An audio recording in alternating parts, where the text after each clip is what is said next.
Hello बच्चों, let's read this question. The question says, arrange the following compounds in the increasing order of their acidic strength. So we have been given 3 compounds consecutively. So the compounds are like this: Cl, CH2, COOH, and obviously 2Cl, then 3Cl, CCl3. And we know that the common group in all 3 of them is COOH. तो हम सबसे पहले की concept लिख लेते हैं कि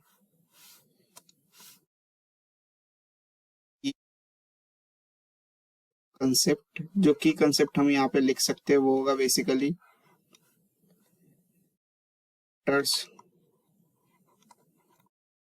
acting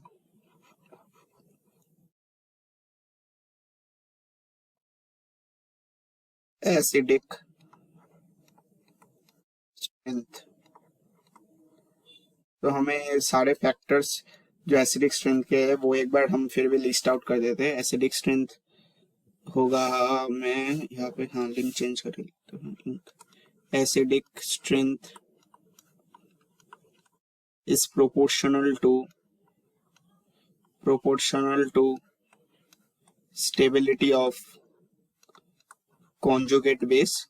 ठीक है, स्टेबिलिटी ऑफ कॉन्जुगेट बेस के प्रोपोर्शनल होता है। तो कॉन्जुगेट बेस जो बनेगा वो इसका स्टेबिलिटी हाई होना चाहिए।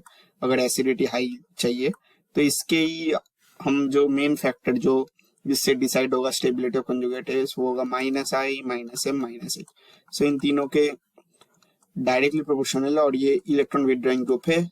और सिमिलरली जो यहाँ पे दिया हुआ है वो है Cl is a electron withdrawing group substituent. Electron withdrawing group substituent जैसे ही बढ़ेगा, सही है, सब्स्टिट्यूएंट जैसे ही बढ़ेगा वैसे ही एसिडिक स्ट्रेंथ भी बढ़ेगा क्योंकि ये डायरेक्टली प्रोपोर्शनल है।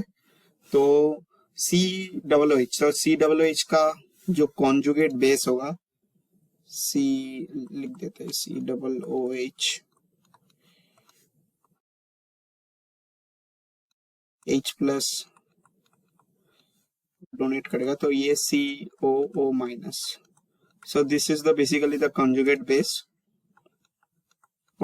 बेस। और यहाँ पे जो हमारा एसिडिक H है वो रिमूव हो रहा है, जो ऑक्सीजन से जुड़ा हुआ है, तो वो H रिमूव होकर कॉन्जुगेट बेस बन रहा है। तो अब देखते हैं ClCH2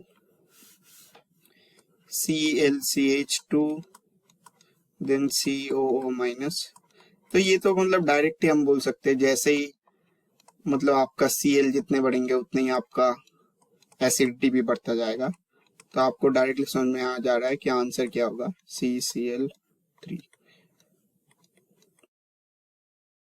ठीक है, और ये तो -H वाला भी ग्रुप है, आप सबको पता ही होगा। तो acidity increases in this order. The final answer to your question is this. Hope you have understood the solution well and best of luck.